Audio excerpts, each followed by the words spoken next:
Breeders' Cup, just 33 days away. Everybody's been talking about how deep this current group of horses are for the Classic.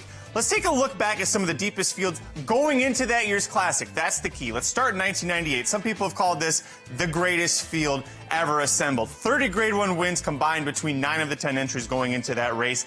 Combined 4 Triple Crown wins, including all 3 legs covered in that field. 8 of the 10 entries, they were millionaires going into 1998. Here's the stretch run again. I mean, you want to talk about some of the best horses ever assembled. This is such a crazy group.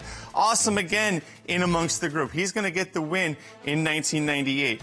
But you also had Silver Charm, Swain, Victory Gallop, Coronado's Quest, Touch Gold. Arch was in that race. So many breed-shaping horses in 1998. So I know many experts like the legendary John White. They say 1998 is the best, but what about 2001? Let's take a look at that group. Tiznow became the first and to date only horse to ever win the Breeders' Cup Classic, the World Championships main event, 2 years in a row. To do it, he had to beat Saki, who was the winner of the Arc. At this point, Saki was the closest an Arc winner had ever come to winning at the Breeders' Cup. We'll take a look back here. Tom Durkin's call, I got goosebumps thinking about it because here comes Saki in the Godolphin Blue on the outside. Tiznow in the pink somehow finds more and keeps grinding and grinding and grinding. The first live sporting event in New York post September 11th, Tiznow wins it for America. Of the 12 entries, 14 combined Grade 1 wins from 7 of those runners. And the closest finish, as I mentioned, until Enable was able to do it in 2018. They were 0 for 7 going from the Arc, one of the best races overseas on turf, coming over for the Breeders' Cup. It took Enable in 2018 to get the job done. So 2001, another great group. Let's move forward a few more years now, and we'll take a look at 2009.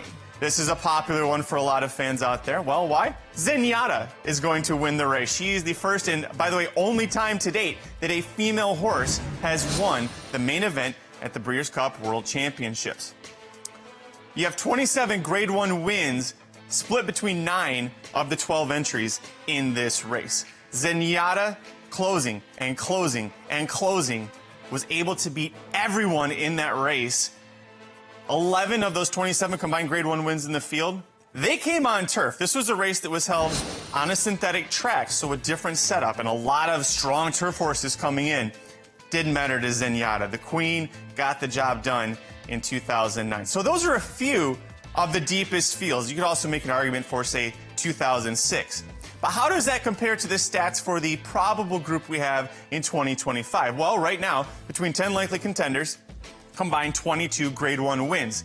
You could feature the top 3 finishers from this year's Kentucky Derby and this year's Belmont Stakes. You could argue the Derby is the race that is pointed to more than any other race in the United States. You could also feature the top 3 finishers from last year's Breeders' Cup Classic. So you have a chance to see one of the greatest fields ever assembled in horse racing at this year's 2025 Breeders' Cup Classic.